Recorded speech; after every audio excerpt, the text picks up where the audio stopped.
جس کی وجہ سے 9ویں میں مجھے فیل کر دیا گیا۔ تو میں بہت خوش ہوئی کہ یہ لوگ لازمی مجھے اسکول سے اٹھا لیں گے، مگر اماں نے ایک بار پھر میرے ساتھ دشمنی کی اور ہیڈ مسٹریس سے بات کر کے ہمیشہ کی طرح مجھے نئی کلاس یعنی 10ویں میں داخلہ کروا دیا۔ مگر اب کی بار ہیڈ مسٹریس نے صاف کہہ دیا تھا، میٹرک بڑا امتحان ہے اور ہوگا بھی اسکول سے باہر بورڈ کا، اب اس کو محنت کرنا ہوگی۔ کرے گی، اب ضرور کرے گی محنت۔ اب اس کا بھائی فارغ ہو کر آنے ہی والا ہے، اس کو کہوں گی وہ اس کو پڑھا دیا کرے گا۔ اماں یہ کہہ رہی تھی اور میں چپ چاپ بیٹھی دانت پیس رہی تھی کہ سب گھر والوں کی کوششیں ہی تھی جو میں فیل ہونے کے ریکارڈ کام کرنے کے باوجود ابھی تک اسکول میں تھی، جبکہ میری سہیلیاں اپنے گھروں کو آباد کر رہی تھی۔ عائشہ تو کس سوچ میں پڑ گئی؟ اماں کی آواز مجھے ہوش میں کھینچ لائی کہ وہ کچھ کہہ رہی تھی۔ چند مہینوں سے ان کے ہاتھ پر دانے نکل آئے تھے جو کسی طرح ختم ہونے میں نہیں آتے تھے۔ یہ حالت دیکھ کر اماں نے مجھ سے کہا تھا، اب تجھے کھانا پکانا سیکھنا، اور میں نے صاف صاف کہہ دیا، اگر آپ چاہتی ہیں کہ میں کھانا پکانا سیکھ لوں تو پھر اسکول کو چھوڑنا بس رہنے دو۔ اماں نے بگڑ کر کہا، حد ہو گئی ہے نالائکی کی، بات کوئی کرو، فوراً اسکول چھوڑنے کی دھمکی۔ پھر مجھ سے مایوس ہو کر انہوں نے کشور کو رکھ لیا تھا کھانا پکانے کے لیے۔ بے اولاد عورت تھی اور اب رہتی بھی ہمارے گھر میں تھی۔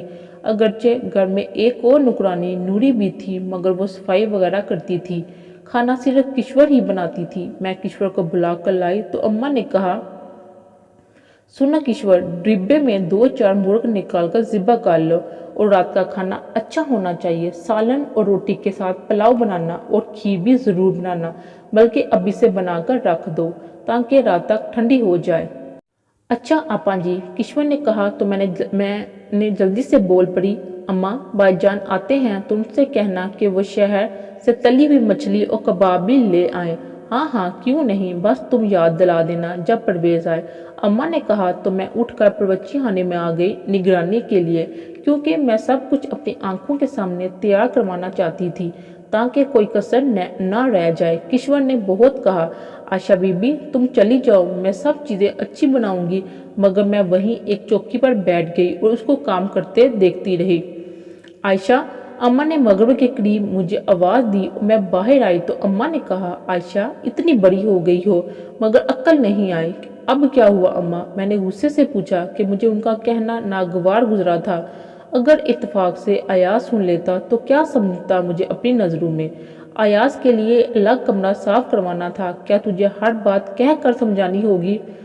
آپ نے خود ہی تو کہا تھا اس کو پرویز بھائی کا کمرہ دکھا دو، پھر اب الگ کمرے کی کیا ضرورت ہے؟ میں نے جل کر کہا، وہ تو میں نے اس لیے کہا کہ اس وقت کوئی دوسرا کمرہ صاف نہیں تھا اور ایاز اچانک آیا تھا۔ اگر اس کے آنے کی اطلاع مجھے پہلے مل جاتی تو میں اس کے لیے الگ کمرہ تو کیا، سارے گھر کی صفائی کرواتی۔ وہ میرا بھتیجا ہی نہیں، ہونے والا جوائی بھی ہے، اماں محبت بڑے لہجے میں کہہ رہی تھی۔ اماں کی بات سن کر میں شرما گئی، سارا غصہ جاتا رہا۔ میں نے محبت سے اماں کے گلے میں باہیں ڈال کر کہا، اماں اب تو آپ آرام سے نماز پڑھیں، میں ابھی 2 منٹ میں کمرہ صاف کرتی ہوں۔ یہ کہہ کر میں بھاگ کر اندر آئی۔ میرے جہیز کے لیے جو سامان بنا کر پیٹی میں رکھا ہوا تھا اسے کھول کر میں نے پلنگ کی چادر، لحاف اور تکیے نکال لیے، پھر نوری سے کمرے کی صفائی کروا کر چادر پلنگ پر رکھ کر باہر تاکہ اماں کو بتا سکوں کہ میں نے ایاز کے لیے کمرہ صاف کروا دیا ہے، مگر مجھے دروازے پہ ہی رک جانا پڑا۔ بھائی جان باغات سے آ چکے تھے اور شاید ایاز بھی اٹھ چکا تھا، کیونکہ ابا کے ساتھ باتیں کرنے میں وہ پیش تھا اور ابا کو بتا رہا تھا، میری تعلیم ختم ہو گئی ہے اور اب رزلٹ آتے ہی لیفٹیننٹ بھرتی ہو کر ڈیوٹی پر چلا جاؤں گا، تاہم کچھ مہینے بالکل فارغ ہوں۔ عائشہ، اماں نے شاید مجھے کھڑا دیکھ لیا تھا، چل جلدی سے کھانا لگا دے۔ مجھے پتا تھا کہ اماں کو بھول جانے کی عادت ہے، اس لیے نوری سے کہا وہ اماں سے جا کر کہے کہ بھائی جان کو شہر بھیج کر تلی مچھلی اور کباب منگوا لے۔ نوری نے اندر جا کر آہستہ سے ساری بات اماں کے کان میں کہہ دی۔ اس کی بات سنتے ہی اماں نے کہا، پرویز تم شہر سے مچھلی اور کباب تو لے آؤ۔ کس لیے؟ بھائی جان نے کہا اور میں دانت پیس کر رہ گئی۔ ان کی موٹی عقل پر رونا بھی آیا کہ انہیں آمنے سامنے بیٹھا مہمان ایاز نظر نہ آ رہا تھا۔ ارے بھائی ایاز آیا ہے اس لیے۔ اماں نے لہجے میں شہد بھر کر کہا، اپنے میکے کے تو کتے پر بھی پیار آتا ہے، وہ تو پھر بھتیجا تھا اماں کا۔ ارے چھوڑو اماں، کل لے آؤں گا، ایاز بھی چند دن رکے گا یہاں۔ آج تو میں تھک گیا ہوں، آپ عائشہ سے کہیں جو پکا ہے وہی ٹھیک ہے۔ بھائی جان نے سامنے بیٹھے ایاز کی بھی پرواہ نہ کی۔ میرا جی رونے کو چاہنے لگا۔ عذرا جب بھی آتی کبھی مچھلی کبھی دہی برو کی فرمائش کرتی تھی اور بھائی جان موٹر سائیکل کی چابی اٹھاتے ہوئے کہتے، سمجھ لو یوں گیا یوں آیا، اور باہر نکل جاتے۔ مجھے وہ ان کی منگیتر تھی نا، بھاگے بھاگے جاتے تھے اس کے لیے، اور میرا منگیتر۔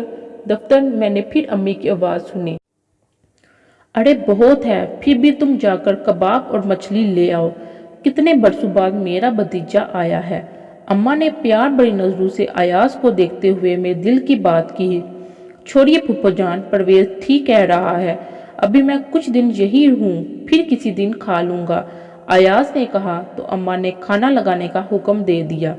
میں نے نوری کو دوسرے کمرے میں دری بچھانے کو کہا اور خود کشور کے ساتھ کھانا لگانے لگی۔ نوری نے سارا کھانا لگا دیا تو میں نے کہا اب ان کو بتا دو، اور خود وہیں کھڑی ہو کر چیزوں کا جائزہ لینے لگی، جبکہ دل ہی دل میں مجھے بھائی جان پر شدید غصہ آ رہا تھا۔ وہ سب کے ساتھ بڑی شرافت سے کھانے والے کمرے میں آیا اور مجھے دیکھے بغیر بڑے شریفانہ انداز میں بھائی جان کے ساتھ بیٹھ گیا۔ ابا اماں بھی بیٹھ گئے، مگر میں کھڑی رہی تو اماں نے کہا، عائشہ تو نہیں آئے گی؟ آ بیٹھ، تم بھی کھا لے ہمارے ساتھ ہی۔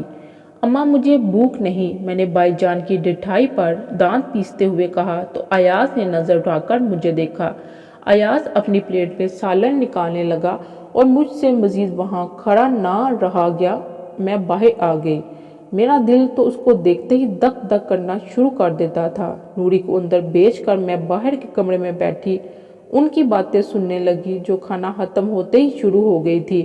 کشور چائے بنا کر لائی تو ایاز نے کہا، یار پرویز، میں تو رات کے کھانے کے بعد کافی اور صرف کافی پیتا ہوں، ان سے کہو مجھے کافی بنا دے۔ یار ایاز، یہاں ہمارے گاؤں میں کافی نام کی کوئی چیز نہیں، کل لے آؤں گا۔ اور تو کل لا کر دے گا، آج کیا کروں؟ ایاز نے اماں کو دیکھتے ہوئے کہا۔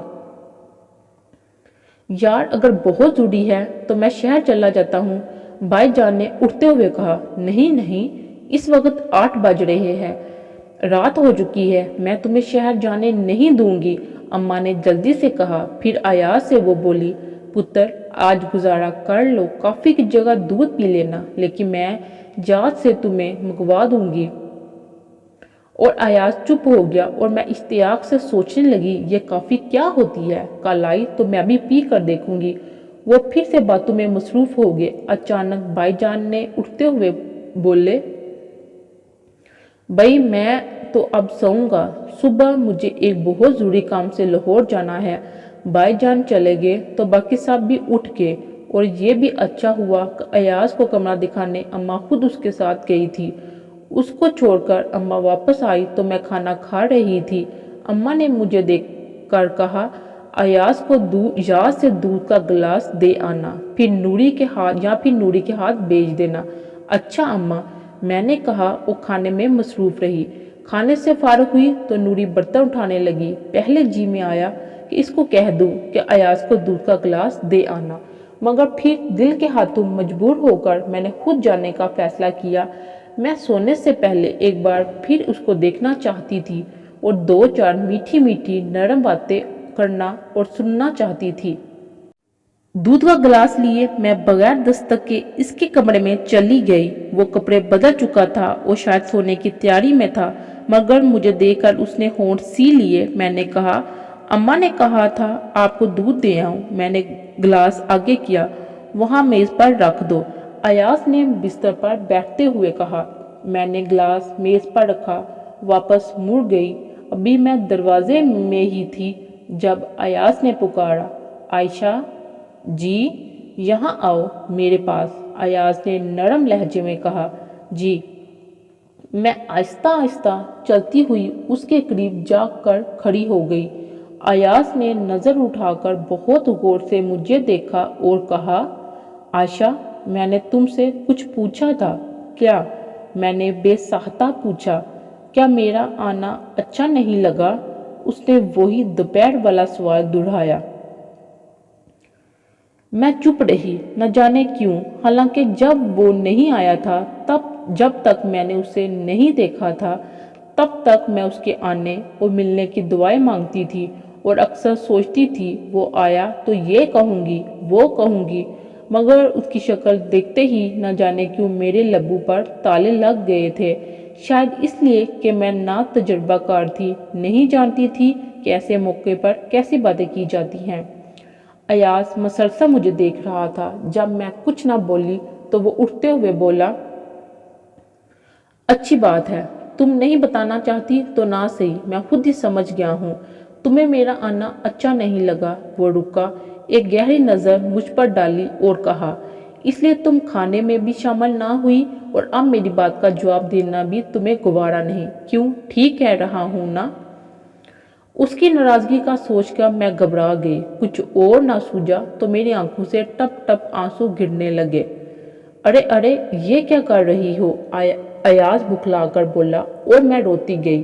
آپ غلط بات جو سمجھ رہے ہیں، میں نے روتے ہوئے غصے سے کہا۔ وہ مسکراہٹ دبا گیا، مگر میں نے دیکھ لیا تھا۔ اچھا تو تم پھر کہو، تمہیں میرا آنا اچھا لگا ہے؟ ایاز نے بازو سے پکڑ کر مجھے قریب بٹھاتے ہوئے پوچھا۔ ہاں بہت اچھا لگا ہے، میں نے بامشکل یہ سوچ کر کہا کہیں وہ پھر خفا نہ ہو جائے، اور میری بات سنتے ہی ایاز ہنسنے لگا اور میں سمجھ گئی وہ اب تک مجھے جان بوجھ کر تنگ کر رہا تھا۔ یہ سوچتے ہی میں شرما گئی۔